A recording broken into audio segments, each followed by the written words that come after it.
Christmas talaga, maaga pa lang. Siyempre, Chowle Day na. Yes. Basta Chowking, ramdam na agad yung Christmas spirit.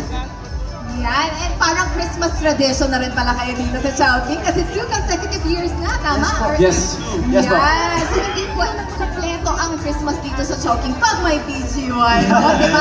Pero ano pa kulang natin? Kasi diba pagka Christmas celebrations, kailangan may Christmas party games din. Siyempre, hindi mawawala yan. So may game na ba kayo? Oo Game na naman, po, may no? ready po kami para sa inyong lahat.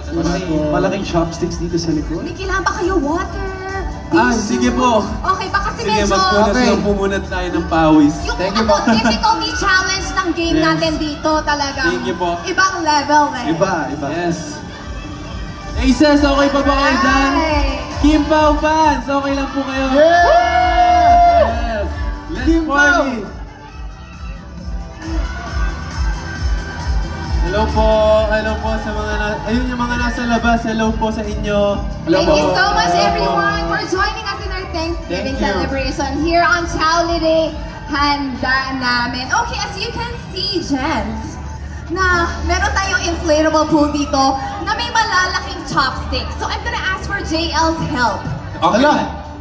So JL, tayo yung magkakampi dito. Okay po, sige. Mamataan lang natin kung may nangdaraya, di ba? Ay.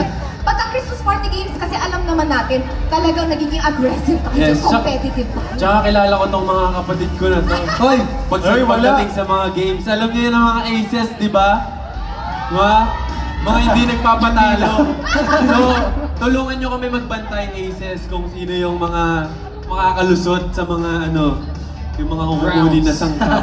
Yes, so I think we should all grab a pair of chopsticks already. Ayan, laki naman ng chopstick. Appropriately sized chopsticks yan. And para malaman natin kung ano ang challenge na to, panoorin muna natin ang Chowking Santa Rosa Tagaytay as they show us how this game will be played. So let's look at the